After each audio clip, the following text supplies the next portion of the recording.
ರಾಜ್ಯ ರಾಜಕಾರಣದಲ್ಲಿ ಚೊಂಬಿನ ಪಾಲಿಟಿಕ್ಸ್ ದೊಡ್ಡ ಮಟ್ಟದಲ್ಲಿ ಸದ್ದನ್ನ ಮಾಡ್ತಾ ಇದೆ. ರಾಜ್ಯ ಸರ್ಕಾರ ಖಾಲಿ ಚೊಂಬು, ಮೋದಿ ಅಕ್ಷಯ ಪಾತ್ರೆ. ದೇವೇಗೌಡರ ಹೇಳಿಕೆಗೆ ಸಿಎಂ ಸಿದ್ದರಾಮಯ್ಯನವರು ಹೇಳಿಕೆಯ ಮೂಲಕ ತಿರುಗೇಟನ್ನು ಕೊಟ್ಟಿದ್ದಾರೆ. ದೇವೇಗೌಡರೇ ಎಲ್ಲಿದೆ ಅಕ್ಷಯ ಪಾತ್ರೆ ಅಂತೇಳಿ ಪ್ರಶ್ನೆಯನ್ನ ಮಾಡಿದ್ದಾರೆ ಸಿಎಂ. ಮೋದಿ ಪ್ರಧಾನಿಯಾದ ನಂತರ ಕರ್ನಾಟಕಕ್ಕೆ ಏನು ಕೊಟ್ಟಿಲ್ಲ, ಖಾಲಿ ಚೊಂಬನ್ನಷ್ಟೇ ಕರ್ನಾಟಕಕ್ಕೆ ಕೊಟ್ಟಿದ್ದಾರೆ ಅಂಥೇಳಿ ಟೀಕೆ ಮಾಡಿದ್ದಾರೆ.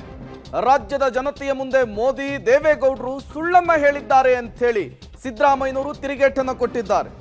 ನರೇಂದ್ರ ಮೋದಿ ₹1 ಸಾಲ ಮನ್ನಾವನ್ನ ಮಾಡಿದ್ರ, ಶ್ರೀಮಂತರ ಸಾಲ ಮನ್ನಾಕ್ಕೆ ಎಲ್ಲಿಂದ ದುಡ್ಡು ಬಂತು ಅಂತ ಹೇಳಿ ಪ್ರಶ್ನೆ ಮಾಡಿದ್ದಾರೆ. ನೀವು ಖಾಲಿ ಚೊಂಬನ್ನ ತೋರಿಸಿರೋದು ಒಳ್ಳೇದಾಯ್ತು ಅಂಥೇಳಿ ಸಿಎಂ ಸಿದ್ದರಾಮಯ್ಯ ದೇವೇಗೌಡರ ಹೇಳಿಕೆಗೆ ತಿರುಗೇಟು ಕೊಡುವಂತಹ ಕೆಲಸವನ್ನ ಮಾಡಿದ್ದಾರೆ. ಬಿಜೆಪಿ ಜೆಡಿಎಸ್ ಚುನಾವಣಾ ಮೈತ್ರಿ ಮಾಡ್ಕೊಂಡ್ಬಿಟ್ಟಿದ್ದಾರೆ.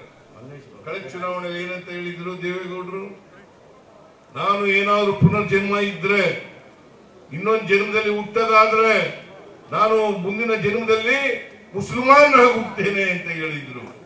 ಬಿಜೆಪಿ ಒಂದು ಕೋಮುವಾದಿ ಪಕ್ಷ, ಅದ್ರ ಜೊತೆ ಯಾವತ್ತೂ ಕೂಡ ಹೊಂದಾಣಿಕೆ ಮಾಡ್ಕೊಳ್ಳಲ್ಲ, ಮೈತ್ರಿ ಮಾಡ್ಕೊಳ್ಳಲ್ಲ ಅಂತ ಹೇಳಿದ್ರು. ಇನ್ನೂ ಒಂದು ಹೆಜ್ಜೆ ಮುಂದೆ ಹೋಗಿ ದೇವೇಗೌಡರು ಹೇಳಿದ್ರು, ಒಂದು ವೇಳೆ ನರೇಂದ್ರ ಮೋದಿ ಅವರು ಪ್ರಧಾನಮಂತ್ರಿ ಆಗ್ಬಿಟ್ರೆ ಈ ದೇಶನೇ ಬಿಟ್ಟು ಹೊರಟೋಗ್ತೀನಿ ನಾನು ಅಂತ ಹೇಳಿದ್ರು. ದೇವೇಗೌಡ್ರೆ, ನೀವು ಆಡೋ ಮಾತುಗಳನ್ನ ಒಂದ್ಸಾರಿ ಜ್ಞಾಪಕ ಮಾಡ್ಕೊಳ್ಳಿ, ಏನ್ ಹೇಳಿದ್ರಿ ಬಿಜೆಪಿ ಬಗ್ಗೆ ಅಂತೇಳಿ. ಇವತ್ತು ಇಬ್ರು ಬಾಯ್ ಅಂತ ಸೇರ್ಕೊಂಡು ಮೈತ್ರಿ ಮಾಡ್ಕೊಂಡು ಇದು ಒಂದು ಅಪವಿತ್ರ ಮೈತ್ರಿ. ಬಿಜೆಪಿ ಜೊತೆ ಸೇರ್ಕೊಂಡಿದಾರಲ್ಲ ಕೋಮುವಾದಿಗಳ ಜೊತೆ ಈ ದೇವೇಗೌಡರು, ಇವ್ರಿಗೇನಾದ್ರು ನಾಚಿಕೆ ಇದೆಯಾ? ಮಾನ ಮರ್ಯಾದೆ ಏನಾದ್ರು ಇದೆಯಾ?